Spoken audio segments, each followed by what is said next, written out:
जय श्री कृष्ण दोस्तों। देव दिवाली आने वाली है और देव दिवाली के दिन गंगा दीपदान का बहुत ज्यादा महत्व होता है। आज के वीडियो में हम लोग जानेंगे कि घर पर हम गंगा दीपदान कैसे कर सकते हैं। देखिए, वैसे तो गंगा दीपदान गंगा नदी के किनारे जाकर ही किया जाता है, लेकिन आजकल की भागदौड़ भरी लाइफ में हर बार गंगा किनारे जाकर दीपदान करना पॉसिबल नहीं है। तो घर पर ही रहकर गंगा दीपदान हम लोग कैसे करेंगे, इसकी बहुत ही सरल विधि मैंने आज की वीडियो में बताई है। कार्तिक पूर्णिमा को देव दिवाली के रूप में मनाया जाता है। इस दिन दीपदान करने का बहुत ज्यादा महत्व होता है। अगर आप किसी कारण से कार्तिक स्नान नहीं कर पाए हैं या कार्तिक में कोई दीपदान नहीं कर पाए हैं, तो कार्तिक पूर्णिमा के दिन अगर आप गंगा दीपदान करते हैं तो आपको पूरे कार्तिक के दीपदान का फल प्राप्त हो जाता है। गंगा दीपदान करने के लिए जिस जगह पर भी आप घर में गंगा दीपदान करना चाहते हैं, उस जगह को आपको अच्छे से साफ करके स्वास्तिक आदि आपको बना लेना है। आप चाहे तो कोई रंगोली भी बना सकते हैं। उसके ऊपर एक शुद्ध पात्र हम लोगों को रखना है।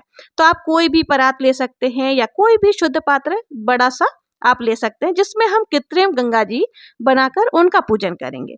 इसमें सबसे पहले हमें क्या करना है, गंगा जल डालना है। देखिए, गंगा जल पहले डालते हैं, उसके बाद हमें शुद्ध जल इसमें भर लेना है। तो यहाँ पर हमने गंगा जल पहले डाल दिया था, फिर शुद्ध जल से हम ज्यादा नहीं भरना है, आधा परात भर लेना है। तो इस तरह से देखिए हमारा कृत्रिम गंगा जी तैयार हो गए हैं। ये गंगा जी का ही स्वरूप हमने तैयार कर लिया है और घर में ही अब हम इन गंगा जी का पहले पूजन करेंगे। तो हमें हल्दी, रोली, चावल इसमें समर्पित करनी है। तो यहाँ पर आप रोली से पहले पूरे में तिलक कर दें, उसके बाद आपको हल्दी भी जरूर से समर्पित करनी है और फिर अक्षत हमें समर्पित कर देना है। देखिए, गंगा जी के तट के समान भाव करके हम गंगा तट पर तिलक कर देंगे। तो रोली से, चंदन से तिलक लगा देंगे। अब देखिए, जिस भी पात्र में आपने गंगा जल रखा हुआ है, यानी गंगा जल जिसमें आप रखते हैं ना, उसमें भी आपको तिलक जरूर से लगानी है। उनका भी पूजन आपको जरूर से करना है। अब हम यहाँ पर फूल समर्पित कर देंगे। तो हमने गंगा जल जिसमें रखा हुआ उसमें भी फूल समर्पित कर दिया और जो हमने कृत्रिम गंगा जी बनाया है उसमें भी हमें जो भी पुष्प आपको मिल जाए उस पुष्प से आपको गंगा जी में डाल देना है। देखिए, आप ये जो पूजन है घर के आंगन में कर सकते हैं, मंदिर के सामने कर सकते हैं, बालकनी में भी कर सकते हैं, छत पर भी कर सकते हैं। इसके बाद दीपदान के लिए हम यहाँ पर मिट्टी के दिए तैयार करेंगे। गंगा जी के तट पर दीपदान करने के लिए, गंगा तट पर दीपदान करने के लिए हमें मिट्टी के दिए तैयार कर लेने हैं। तो देखिए, ये दिए हमने यहाँ पर पहले से तैयार करके रख दिए थे। अब हमें कोई से भी पत्ते लेने हैं, तो उन पत्तों के ऊपर रख करके ही हम दीपदान करेंगे। तो आप आम के पत्ते ले सकते हैं, केले के पत्ते ले सकते हैं, पीपल के पत्ते ले सकते हैं, पान के पत्ते ले सकते हैं, अशोका के पत्ते, कोई सा भी पत्ता आप ले सकते हैं। किसी भी शुभ वृक्ष के पत्ते लेकर हमें गंगा तट पर यह पूजन करनी है। तो यहाँ पर हमने सभी पत्तों को लगा दिया है। अब इसके ऊपर हम दीप प्रज्वलित करेंगे। तो गंगा जी के तट पर दीपदान करना बहुत ज्यादा शुभ माना जाता है। इस तरह से गंगा तट दीपदान होता है। और देखिए, गंगा जी के अंदर जो हम दीपदान करते हैं उसमें हम पत्तों के दीपक बनाते हैं। तो कोई भी शुभ वृक्ष के पत्ते आप लेकर के उसमें हम बाती रख देंगे, तिलक करेंगे, अक्षत समर्पित करेंगे, भोग के लिए हम कुछ भी चीनी, मिश्री, गुड़ आदि समर्पित कर देंगे। फिर एक दीपक या जितने भी आप 7 दीपक, 5 दीपक आप अपने संख्या के अनुसार उसके अंदर हमें छोड़ना है। तो जब हम गंगा जी में दीपक रखेंगे ना, तो हमें थोड़ा सा गंगा जी को जरूर से इस तरह से तैराना है, यानी दीपकों को, ठीक है, हिला देना है, तो दीपक अपने आप तैरने लग जाएंगे। तो इस तरह से गंगा दीपदान हो जाएगा।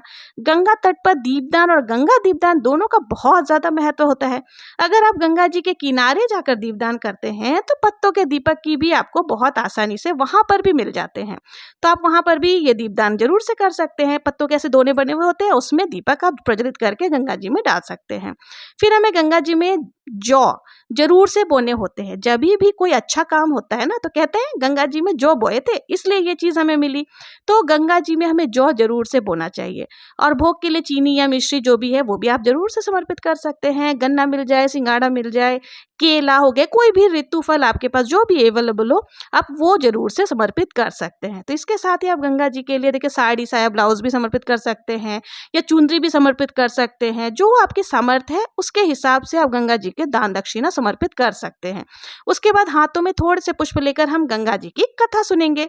आप यहाँ पर पूर्णिमा व्रत की कथा भी सुन सकते हैं। यहाँ गंगा जी की कथा हम लोग सुन लेंगे बहुत ही प्रेम पूर्वक। और गंगा जी के किनारे बैठ करके पूर्णिमा व्रत की कथा सुनना बहुत बहुत ही पुण्यदायी होता है। तो हम लोग यहाँ पर गंगा जी की जो कथा है उसका श्रवण कर लेंगे या पूर्णिमा व्रत की कथा का श्रवण कर लेंगे। उसके बाद जो हमने हाथ में फूल लिया था वो गंगा जी में समर्पित कर देना है। दक्षिणा जो है वो भी हमें रख देनी है, कमियों को वो पूर्ण करती है। अब दक्षिणा भी हमने समर्पित कर दिया। फिर हमें देखिए बहुत ही प्रेम पूर्वक जो दीपक हमने यहाँ प्रज्वलित किया है ना, उनमें से ही कोई एक दीपक लेकर हम गंगा जी की आरती करेंगे।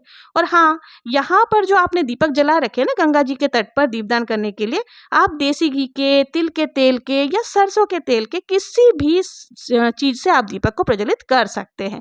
लेकिन बहुत ही आपकी भाव देखिए अच्छी होनी चाहिए। बहुत ही प्रेम पूर्वक आरती करने के बाद हाथ जोड़ करके पूजा में रही कमियों के लिए हमें क्षमा याचना कर लेनी है और अपने मनोकामनाओं को पूर्ण करने के लिए गंगा मैया से प्रार्थना करनी है। इस तरह से गंगा दीपदान, गंगा जी का पूजन हो जाएगा। पूजन के बाद जो भी भोग प्रसाद है वो घर के सभी सदस्यों में बांट देंगे और जो दक्षिणा आदि आपने चढ़ाई है वो दान स्वरूप किसी को दे देना है। अगर आपने कपड़े वगैरह भी चढ़ाए हैं तो वो भी आप दान कर सकते हैं। इस तरह से घर पर ही बहुत सरल तरीके से हम गंगा दीपदान करते हैं।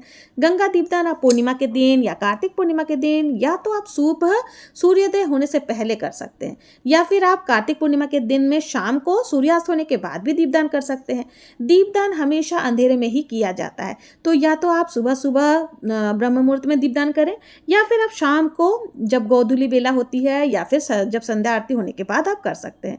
अगर आप किसी पवित्र नदी के किनारे दीपदान करते हैं तब भी इसी विधि से हमें दीपदान करना है। देखिए देव दिवाली है पूर्णिमा के दिन, इस दिन आपने जितने भी दीपक जलाए हैं उतने दीपक शुभ माने जाते हैं। तो आप 21, 11, 51 जितने हो सके उतने दीपक जरूर से प्रज्वलित करें। घर के हर कोने में दीपक जलाएं ताकि सभी कोने उज्जवल हो सके और देव दिवाली का बहुत ज्यादा पुण्य फल प्राप्त होता है। देव दिवाली पर आप गंगा जी के किनारे कम से कम 2 दीपक तो जरूर से प्रज्वलित करें। और हाँ, कार्तिक पूर्णिमा के दिन सुबह जब आप स्नान करेंगे तो उस जल में गंगा जल जरूर से मिश्रित कर लीजिएगा ताकि आपको गंगा स्नान के समान शुभ फल की प्राप्ति हो सके। तो दोस्तों, कार्तिक पूर्णिमा के दिन गंगा दीपदान की ये सरल पूजा विधि आप लोगों को कैसी लगी कमेंट करके जरूर से बताएं। और अगर ये वीडियो पसंद आई हो, जरा भी यूजफुल हो, तो प्लीज अभी तक मेरे चैनल को अगर सब्सक्राइब नहीं किया है तो सब्सक्राइब करें, लाइक करें और ज्यादा से ज्यादा शेयर जरूर से करें। मिलते हैं नेक्स्ट वीडियो में किसी और पूजा विधि के साथ। तब तक के लिए जय श्री कृष्णा, जय गंगा मैया।